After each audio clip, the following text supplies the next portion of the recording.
मध्यकालीन राजस्थान के इतिहास को जानने के स्रोत, आज हम इस विषय पर अध्ययन करेंगे। राजस्थान के इतिहास के बारे में कहा जाता है कि राजस्थान इतिहास प्रसिद्ध होते हुए भी इतिहास विहीन है, क्योंकि यहाँ पर अथाह सामग्री थी।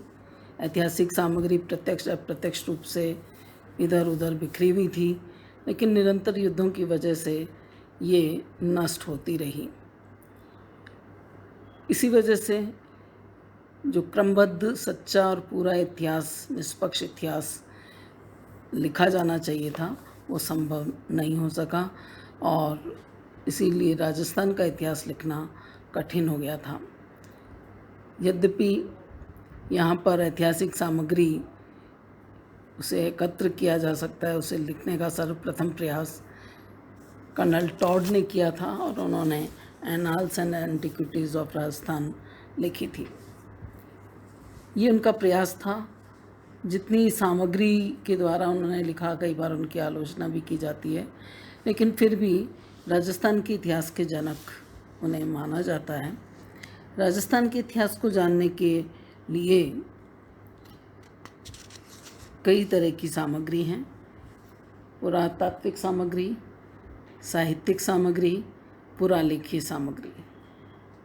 पुरालेखीय सामग्री आज हम उसका अध्ययन करेंगे। पुरालेखीय सामग्री जो कि राजकीय पुरा अभिलेखागार बीकानेर में संग्रहित की हुई है और ये सामग्री हमें दस्तावेज़ों के रूप में मिलती हैं। ये दस्तावेज कई प्रकार के हैं, जैसे सनद, फरमान,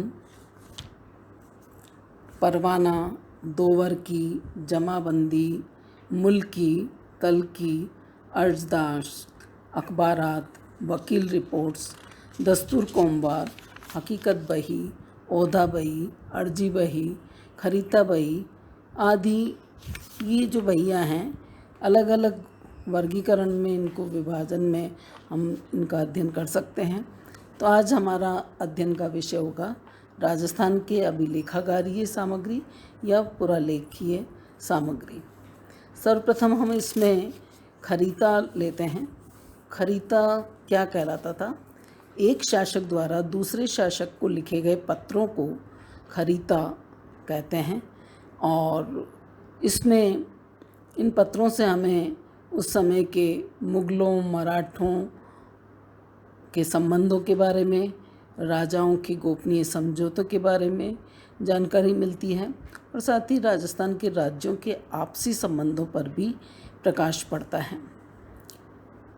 इसी तरह से ड्राफ्ट, खरीता और परवाना, ये पत्र जयपुर के शासक द्वारा भेजे गए खरीतों और परवानों की प्रतिलिपियों के रूप में हैं। इनसे तत्कालीन राजनीतिक स्थिति, विभिन्न राज्यों के पारस्परिक संबंधों, सैनिक कार्रवाइयों, संधियों आदि की जानकारी हमें प्राप्त होती है। दोवर्की परवाना के अंतर्गत 4 तरह के पत्र होते थे। परवाना जो कि शासक द्वारा अपने अधीन कर्मचारियों या अन्य कर्मचारियों को भेजे गए पत्र परवाना की श्रेणी में आते थे। इन पत्रों में राजस्थान के विभिन्न राज्यों की राजनीतिक दशा का वर्णन होता है। जयपुर के अलावा अन्य अनुभागों में, मेवाड़ में, जोधपुर में, कोटा में भी पर्याप्त सामग्री हमें मिलती है। ये परवाना कई तरह के हैं, 4 तरह के हैं। सबसे पहले हम दोवर्की ले रहे हैं। 2 परतों वाले दस्तावेज दोवर्की नाम से जाने जाते हैं। इन पत्रों में मुख्य रूप से दैनिक प्रशासन, युद्ध की तैयारियों का खर्चा, कच्चे माल का एक स्थान से दूसरे स्थान पर भेजा जाना और युद्ध स्थल में घायलों के उपचार आदि विषयों पर इससे हमें जानकारी इन पत्रों से मिलती है। दूसरा है जमाबंदी। ये पत्र राजस्व से संबंधित थे और इन पत्रों में मासिक और वार्षिक चुंगी और जंगलात का हिसाब हमें देखने को मिलता है, जो कि उस समय की राज्य की आर्थिक स्थिति की जानकारी के लिए काफ़ी उपयोगी हैं। तीसरा है मुल्की। इनमें बहियों के रूप में 3 वर्ष से लेकर 10 वर्ष तक का हिसाब मिलता है। इसमें राज्य की आमदनी, युद्ध अभियान, कर्मचारियों के वेतन, इन सब क्षेत्रों में किए गए खर्चों का वर्णन उपलब्ध होता है। और चौथा है तलकी। इनमें इन पत्रों में राजाओं के आदेश और अन्य राज्य के शासकों, सामंतों, अन्य कर्मचारियों को भेजे गए पत्रों की नकलें हैं और अधिकांशतः कूटनीतिक और राजनीतिक घटनाओं से संबंधित ये पत्र हैं। तो समकालीन राजस्थान की घटनाओं का अध्ययन करने के लिए ये बहुत ही उपयोगी हैं।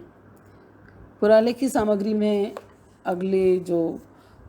अगला जो बिंदु है वो है अर्जदाश्त।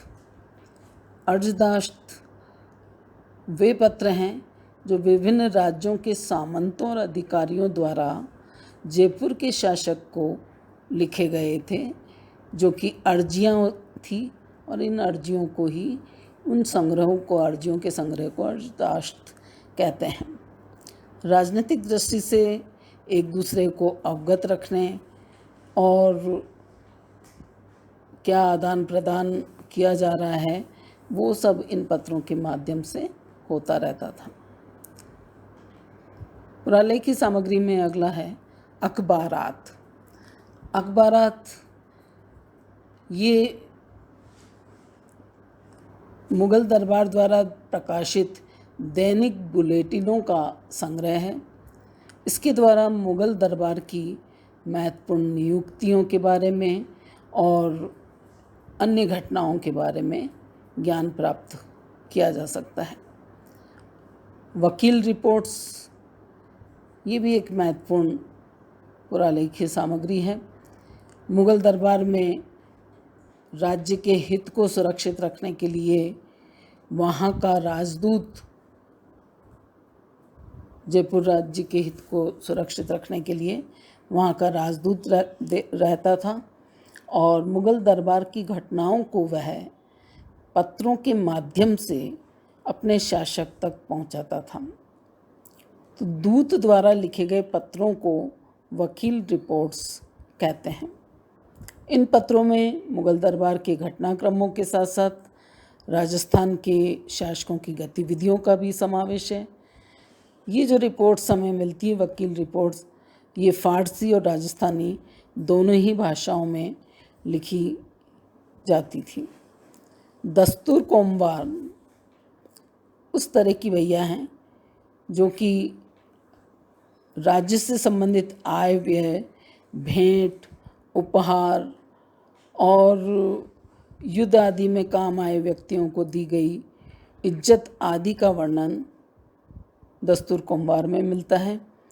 ये वर्णानुक्रमण से वर्ष के अनुसार जिल्दों में हमें उपलब्ध मिलते हैं। इनसे तत्कालीन गहनों, वस्त्रों, उत्सवों, पर्वों आदि के बारे में जानकारी मिलती है और दरबार का पैसा किन उत्सवों में किस तरह से खर्च किया जाता था, उत्सव कैसे मनाए जाते थे, क्या पहनावा होता था, परंपराएं, रीति रिवाज, ये सब दस्तूर कोमवार से हमें जानकारी मिलती है। इसी तरह से हकीकत बही, इनमें शासकों की दैनिक क्रियाकलापों और उनसे मिलने वाले राजनीतिक व्यक्तियों का वर्णन है। इनमें राजनीतिक, सामाजिक, धार्मिक आदि घटनाओं का विस्तृत वर्णन मिलता है। ये 15वीं शताब्दी के से लेकर यहाँ हकीकत बहियाँ में जोधपुर राज्य में मिलती हैं और प्रत्येक बही में 5 से 10 वर्षों तक का वर्णन मिलता है।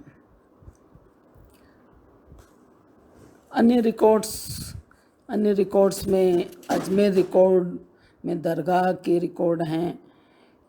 इसी तरह से देव स्थान की बहिया हैं, बख्शी खाना की बहिया हैं, मेहता संग्राम सिंह के बस्ते हैं, श्यामलदास संग्रह के बस्ते।